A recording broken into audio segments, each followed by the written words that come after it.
In the last video, I shared several strategies on how to avoid blood sugar spikes when eating foods rich in carbohydrates. Many of you had questions about this video, including whether blood sugar spikes are even a concern, why I don't suggest that everyone should just go on a low-carb diet, and whether blood sugar spikes are the result of insulin resistance. Several of you also had specific questions about retrogradation and the second meal effect. So with this video, I'm going to address the 7 most common questions I received from you.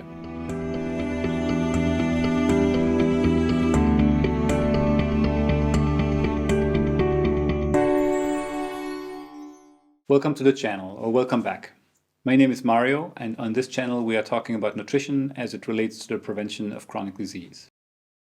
This video here is a question and answer video that is directly related to the previous one, in which I shared 6 evidence-based strategies to avoid blood sugar spikes after a meal rich in carbohydrates. If you have not yet watched that video, I suggest you pause this one here and first watch that one. Let's dive into your questions together. Let's start with the most common one I received. Question 1. Are blood sugar spikes even a concern? I define a blood sugar spike that we may want to avoid as any increase in blood sugar levels after a meal to 180 milligrams per deciliter or higher. How did I come up with that? And why do I feel that it may be harmful to our health if we regularly experience such spikes? Well, my definition of a blood sugar spike is based on 2 lines of evidence. First, if we look at young, healthy and lean people with totally normal glucose tolerance and have them wear a continuous glucose monitor while they're eating highly glycemic meals or their own normal diet, we observe that they rarely ever have blood sugar levels exceeding 140 milligrams per deciliter. And in fact, if we consider all of the CGM data from this group of people, we find that about 99% of their blood sugar readings are within this range marked green here, from 70 to 140 milligrams per deciliter. We also see that while occasionally, really very occasionally, 1% of the time, they may have blood sugar levels in this orange range here between 140 and 180 milligrams per deciliter. They basically never experience blood sugar levels exceeding 180 milligrams per deciliter. And that is independent of what they eat. These data suggest to me very strongly that a fully glucose tolerant body keeps blood sugar levels in this 70 to 140 milligrams per deciliter range. And that's why I suggest that this is the ideal range we should try to maintain. 70 to 140 milligrams per deciliter. We also see that the body very much tries to keep blood sugar levels below the 180 milligrams per deciliter level at all times. And there is probably a good reason for that, as we will see next. Now, to the second point, and that is whether there is some evidence that regular blood sugar spikes to over 180 milligrams per deciliter are associated with health risks. We know for sure that having chronically elevated blood sugar levels, as in diabetes, is associated with substantially increased risks of a number of chronic diseases, such as cardiovascular disease and chronic kidney disease. But what about people who have normal glucose tolerance, but spike to 180 milligrams per deciliter or higher regularly? Well, it would be ideal if we had data from tens of thousands of people who had worn a CGM for an extended period of time, so that we could actually see whether those with a spiking pattern have an increased risk of disease. Unfortunately, we don't have any such data. However, we have some indirect evidence based on the biomarker of blood sugar spikes called 1,5-anhydroglucitol. I guess most of you have not heard about this biomarker, so let me briefly explain what this is and help you understand why this is important in this context.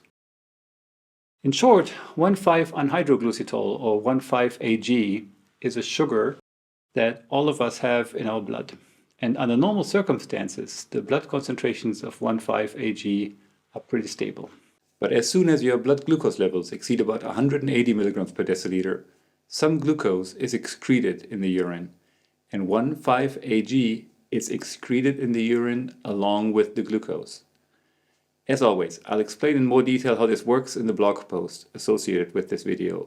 The link is in the description box below, but the key thing you need to know is that whenever blood glucose levels exceed 180 milligrams per deciliter, blood levels of 1,5-AG drop. So what this means is that someone who has diabetes and who constantly has blood sugar levels over 180 milligrams per deciliter, 1.5 Ag levels in blood will be very, very low. But it also means that for someone who does not have diabetes or even prediabetes, blood 1.5 Ag levels will be reduced if they experience frequent blood sugar spikes to 180 milligrams per deciliter or more. And this is of interest because lower blood levels of 1.5 Ag are consistently and strongly associated with an increased risk of cardiovascular disease, chronic kidney disease, and cancer mortality. And that is even in people without diabetes and adjusted for traditional markers of blood sugar regulation, such as HbA1c or fasting plasma glucose. Taken together, the available evidence suggests that blood sugar levels almost never reach 180 milligrams per deciliter in young, lean, and totally healthy people, suggesting that any regular spike over 180 milligrams per deciliter is not part of normal physiology. And the data on 1.5 Ag suggests strongly that people who experience frequent spikes over 180 milligrams per deciliter have a substantially higher risk of cancer, cardiovascular disease, and chronic kidney disease, and that is independent of their fasting glucose or HbA1c values.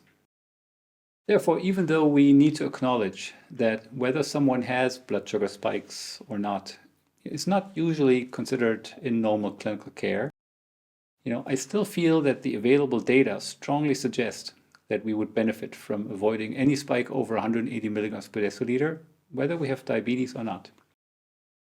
And let me add this here quickly. There are some influencers out on social media who suggest that even an increase in blood sugar of 30 or 40 milligrams per deciliter is harmful. That would mean that if you had a fasting blood glucose of 90 milligrams per deciliter and your blood sugar increased to 120 or 130 milligrams per deciliter after a meal, that this may be concerning. I do not agree with this at all. I do not know of any scientific evidence that such small bumps in blood sugar within the normal range are harmful. I would even go so far as to say that raising the alarm on such small fluctuations within the normal range is fear-mongering, and that in and of itself is potentially more harmful than a small blood sugar bump. I say avoid or minimize any spike over 180 milligrams per deciliter. Keep your fasting glucose and HbA1c in the normal range or as close to the normal range as you can, and don't obsess over every little bump. Okay, let's move on to the next question. Question 2. Why not just eat a low-carb diet? The title of my last video was How to Avoid Blood Sugar Spikes Without Reducing Carb Intake. And this triggered many people to comment that it would be better or easier or healthier to just cut out all or most carbohydrates. In order to keep this discussion here fairly short, I do not want to have a general discussion about the pros and cons of carb-rich foods in our diet. Let me just say this. First, the video was intended not to suggest that people need to eat a high-carb diet to be healthy. It simply acknowledges that high-carb foods are the staple foods of most people's diets. And the idea was to provide some strategies to help people eat these foods without spiking their blood sugar levels. I also said very clearly that if someone has diabetes or even prediabetes, these strategies may not be sufficient to avoid all spikes, and it may be necessary to either stay away from highly glycemic foods or maybe even all high-carb foods entirely, and or take measures to improve glucose tolerance. Second, it is very clear, actually from the literature we discussed earlier, that many healthy people can eat whatever carbs they want without ever experiencing a blood sugar spike, even if they don't use any of the strategies I presented. And I don't know of any convincing evidence that eating carb-rich foods has negative health impacts in someone whose blood sugar levels are always in this normal range from 70 to 140 milligrams per deciliter. If any of you know of a paper that I have overlooked, I invite you to post a link to it in the comments below. I'll take a look at that, but until I see some solid evidence, my take is that as long as someone is fully glucose tolerant, it's fine for them to eat carbs. And for people who are a little glucose intolerant and experience maybe just an occasional spike to some foods, I feel that using the strategies I discussed will likely be sufficient to keep the blood sugar in normal range. Let's move on to the next question, which is question 3. Can a food be reheated after retrogradation? Many of you wondered about this, and I apologize for not explaining this aspect in the video. To recap, when we cook a starchy food such as rice or potatoes and eat it right away, almost all of the starch in it can easily be digested into individual glucose molecules. These small glucose molecules can then easily be absorbed, and our blood glucose level rises quickly. However, if we first cool the food down, ideally in a fridge, some of the starch is converted to resistant starch. Our body cannot digest resistant starch, and therefore the amount of glucose that can enter our bloodstream will be lower. This means that our blood sugar response to starchy foods that have undergone one cycle of cooking and cooling is reduced. Now, the important part. Once the starch has become resistant starch, it does not convert back to digestible starch, so it's fine to reheat it once it has been cooled down. I hope you all were not serving your families cold or even frozen rice and potatoes in the meantime. Another question related to retrogradation was whether bread that is cut up and frozen also undergoes retrogradation. The answer is yes. And yes, you can and probably should thaw it and toast it prior to consumption. A related question that was asked a few times is whether some of the starch in frozen supermarket foods, such as frozen French fries or frozen pizza, could have undergone retrogradation. Now, disclaimer here, I'm not a food chemist, nor have I ever worked in the food industry or seen a specific paper in which the resistant starch content of frozen foods in different countries has been measured. I'm taking a somewhat educated guess here. Any freezing really, even of a raw starchy food, probably leads to some retrogradation, but it's almost certainly more pronounced if the food was cooked prior to being frozen. My understanding is that potato products such as French fries are actually cooked and or fried prior to being frozen. So I would expect that those may contain quite a bit of resistant starch. Supermarket pizza, on the other hand, is usually frozen without being cooked first. So I think this is not a likely source of meaningful quantities of resistant starch. Major reminder here, just having a bit of resistant starch doesn't make a food into a health food.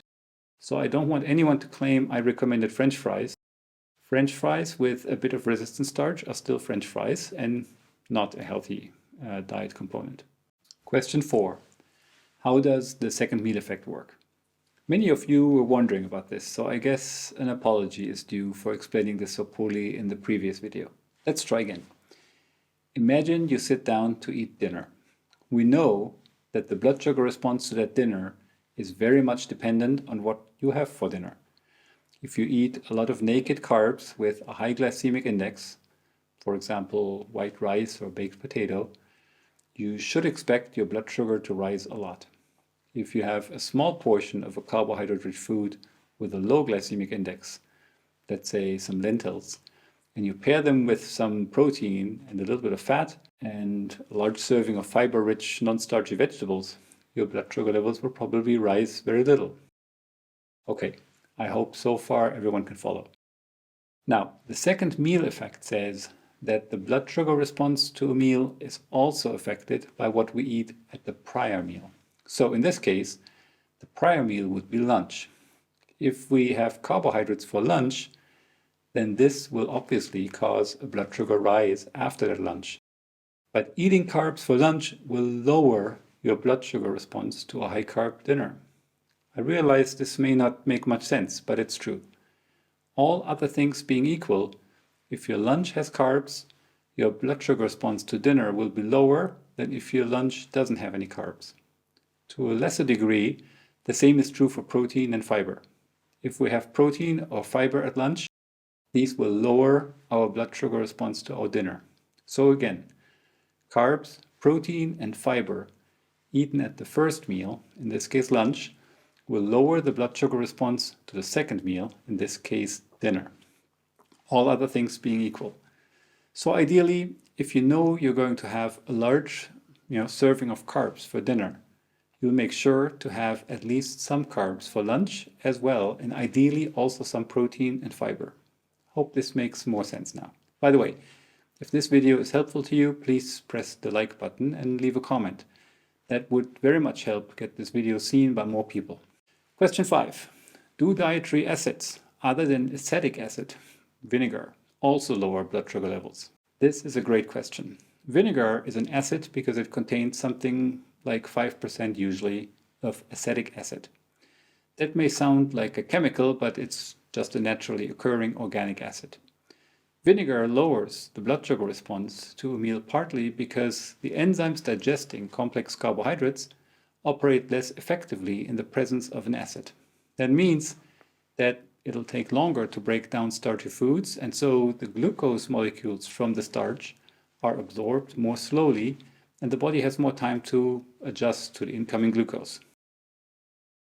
Other organic acids that should theoretically be able to do the same thing include citric acid and lactic acid.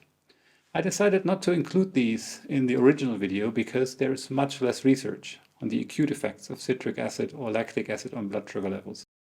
However, there are some, so let's discuss this briefly. First, citric acid. In our diet, citric acid occurs in citrus fruit, such as lemons and limes, but also in lower concentrations in oranges and grapefruits. There are at least 2 studies that showed lower blood sugar levels after meals that contain lemon juice. So if you like your salad dressing with lemon juice rather than with vinegar, that should work as well. What about lactic acid? We consume lactic acid from foods that have undergone fermentation by lactic acid bacteria, such as sauerkraut, kimchi, yogurt, or kefir. Unfortunately, I was not able to find any study that tested whether adding any of these fermented foods to a meal helps lower the blood sugar response to that meal. If I had to guess, I would say that a solid portion of sauerkraut or kimchi, eaten with a starchy food, could very well lower the blood sugar response, partly because of the acidic nature of these foods, partly because they are rich sources of fiber. Question 6. Are blood sugar spikes a sign of insulin resistance? Many of you wondered about this, and the honest answer is that we don't know for sure why it is that some people spike and others don't. What we do see a lot, however, is that many people spike very, very soon after eating, sometimes just 15 to 30 minutes after their meal, and that would suggest to me that spiking is not primarily due to insulin resistance. Instead, it's more likely that a spike is the result of either accelerated gastric emptying, meaning the food leaves the stomach very fast after it's been eaten, and or that the spike is a sign of a relatively slow insulin response. We call this a defect in the first phase insulin response.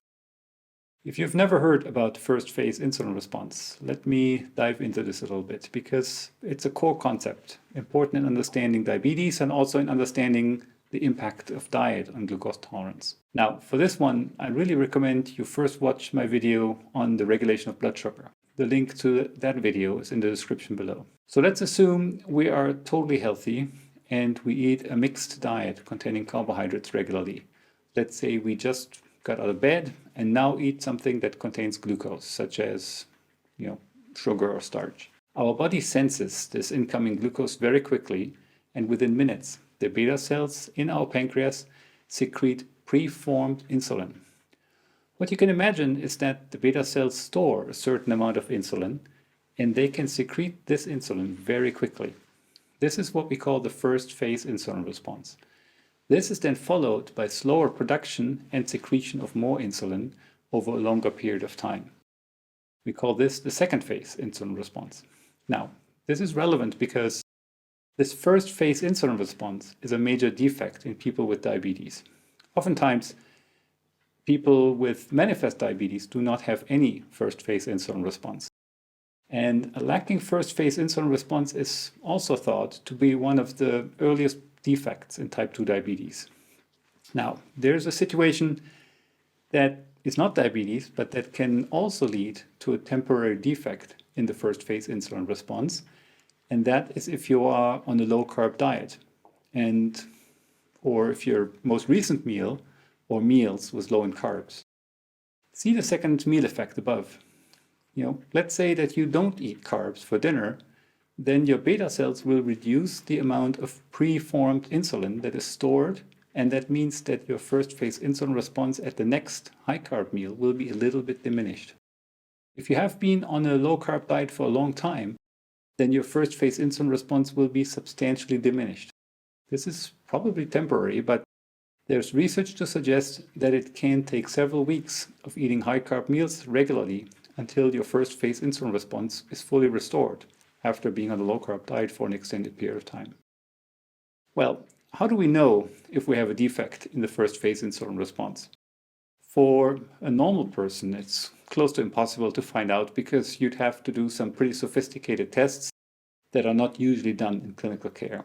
However, just imagine that someone eats a large amount of high glycemic index carbohydrates, such as bread, rice, or potatoes. They eat this naked, that is, without any protein or fat, and let's imagine they have a defect in their first phase insulin response. What would you expect happens?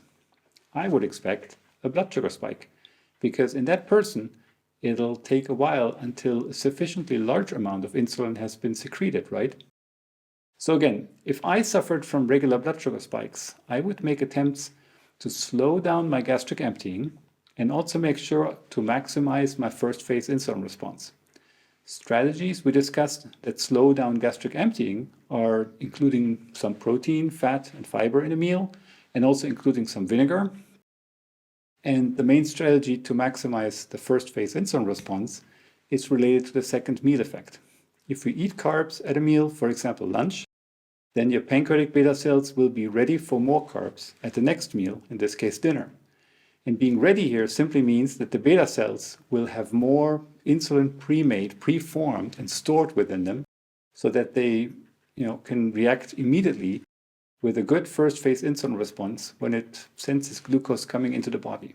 Now, I wrote eat carbs regularly not because I think that everyone needs to eat a high carb diet. This here simply means that eating carbs regularly maximizes the first phase insulin response. So if you eat a high carb meal, your blood sugar response will be lower if your prior meal or meals also contain some carbs. If you prefer to follow a low carb diet, just be aware that your first phase insulin response to any occasional carbs you do eat is likely going to be lower, and that could then lead to a blood sugar spike. So either stick to low carb for all meals, or if you have an occasional higher carb meal, use one or several of the strategies we discussed in the last video to prevent a blood sugar spike. Now, whether or not you experience blood sugar spikes, you may still be insulin resistant, so I don't want to suggest that insulin resistance cannot be a problem. We'll talk about insulin resistance in many of the upcoming videos. What it is, how we can measure it, what its main causes and main contributing factors are, and what we can do about it. So if that's a major interest of yours, make sure you're subscribed to the channel. That brings us to the last question. Question number 7. How do blood sugar spikes relate to reactive hypoglycemia? We just discussed that a blood sugar spike may be the result of an insufficient first phase insulin response. Because there's too little insulin to help clear glucose from the blood in the first few minutes after a meal, glucose levels rise a lot. And then these very high blood glucose levels could lead to an insulin spike during the second phase of the insulin response. This insulin then drives glucose from the blood and into the tissues so that blood sugar levels plummet. And sometimes they plummet too much and too quickly, such that they can fall into the hypoglycemic territory where blood sugar levels are now actually too low. Once the blood sugar levels are lower than 70 milligrams per deciliter, that's what we call hypoglycemia. Once the blood sugar is lower than 60 milligrams per deciliter, that's something you will usually start to feel. And symptoms are a faster heartbeat, dizziness, shaking, nervousness, or anxiety, and particularly a strong hunger for something to eat. That's not a pleasant state and can actually be dangerous if the blood sugar levels go too low. Next week, I'll talk to a physician who had such hypoglycemia attacks for years and never knew why. Until she wore a CGM and realized that, these hypoglycemias were secondary to major blood sugar spikes, she also didn't know she was experiencing. Reactive hypoglycemias could be a direct result of a strong insulin spike that's secondary to a blood glucose spike, and they usually occur within 45 minutes to 2 hours after a meal. So if you're experiencing any of these symptoms listed here, shortly after eating a meal rich in carbs, you may want to consider that you may have reactive hypoglycemia following a blood sugar spike. Using some of the strategies I shared in my last video to avoid such a blood sugar spike should also substantially reduce the risk of reactive hypoglycemia. With that, I think I've covered the most frequently asked questions. I have to say I really enjoyed all of your comments and questions, so please keep them coming if anything remains unclear. I'm also honestly interested in any critical comments you may have and love engaging in a scientific debate about these issues. But please keep these comments respectful and see if you can provide references to support your statements. Again, if this video provided value to you, please consider leaving a like and subscribe to the channel if you're interested in this type of in-depth content about the relationship between nutrition and chronic disease. Take care.